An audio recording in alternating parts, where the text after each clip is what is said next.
गाजियाबाद में घना कोहरा छाया हुआ है। ठंड और कोहरे के कारण लोगों को काफी ज्यादा परेशानियों का सामना भी करना पड़ रहा है। सड़कों पर चलना जोखिम उठाने के बराबर है। घने कोहरे के कारण विजिबिलिटी बेहद कम है। सुबह आने जाने वाले लोगों को भी दिक्कतें हो रही है।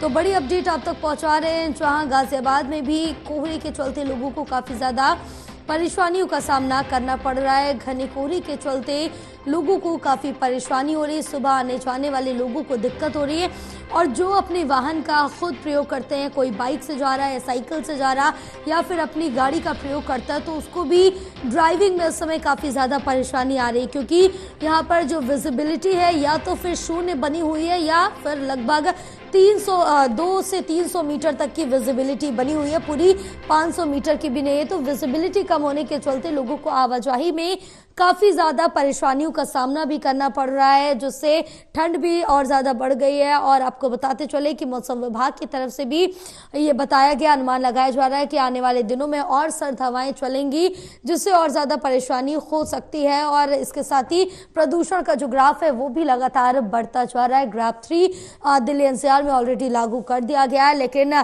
ठंड और कोहरे के चलते भी लोगों को काफ़ी परेशानियों का सामना करना पड़ रहा है। कई फ्लाइटों को रद्द करना पड़ा है, तो कई ट्रेनों को डिले करना पड़ा है, क्योंकि काफ़ी जो ट्रेनें हैं दिल्ली में काफ़ी देर से पहुंची हैं, जिसकी वजह से लोगों को घंटों तक इंतजार करना पड़ा है।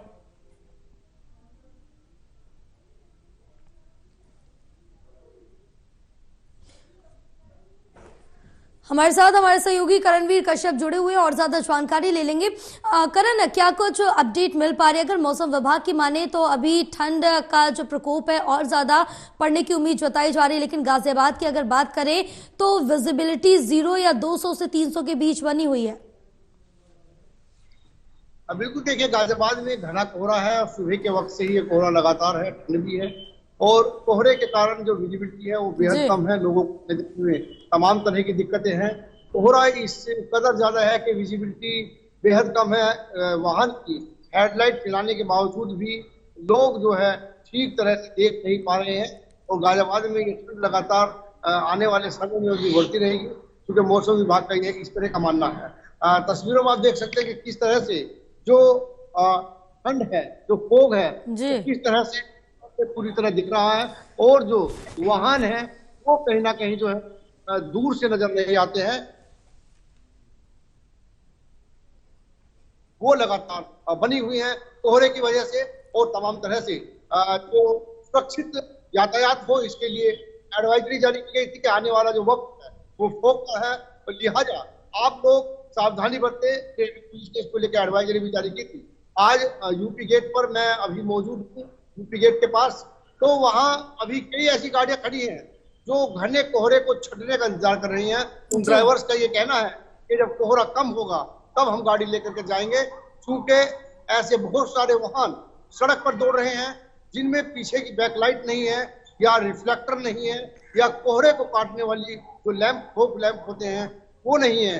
वो कहीं ना कहीं सड़क पर चलना जानलेवा हो सकते हैं, इसीलिए कई समझदार ड्राइवर गाड़ी को साइड में लगा करके रोड पर खड़े हुए हैं। जी बिल्कुल, क्योंकि अब जिस तरह से देखा जाए कि ठंड का प्रकोप जो है वो लगातार बढ़ता जा रहा है और इसके चलते अगर दूसरी तरफ देखें तो जो प्रदूषण का स्तर है उसमें भी बढ़ोतरी देखने को मिल रही है, यानी कि दिल्ली एनसीआर वालों को दोहरी मार पड़ रही है इस बीच। बिल्कुल, देखिए जब हम फॉग और ठंड पर लोगों से बातचीत करते हैं तो सबसे पहले यही कहते हैं कि आंख हो रही है, गले में खराश है, तमाम तरह की दिक्कत है, इस तरह की पेश वो समस्याएं बताते हैं। यानी कि जो फॉग है उसके साथ साथ जो कोहरा और जो कहीं ना कहीं जो पोल्यूशन है वो भी बेहद ज्यादा है, उससे भी लोगों को दिक्कतें हो रही हैं। और जो पोल्यूशन लगातार फैल रहा है उस पोल्यूशन को लेकर के जिस तरह की व्यवस्था करनी चाहिए थे सरकारी तौर पर कहीं ना कहीं वो नाकाफी साबित होते हैं। और शायद यही वजह होती है कि इस मौसम में आकर फॉग के साथ साथ जो पोल्यूशन है उसकी भी दिक्कत होती है और लोगों को बहुत दिक्कत इन तमाम चीजों से होती है। जी बिल्कुल, लोगों को काफी ज्यादा दिक्कतों का सामना करना पड़ रहा है और आवाजाही में भी काफी परेशानी हो रही है। फिलहाल तमाम जानकारी साझा करने के लिए बहुत शुक्रिया आपका।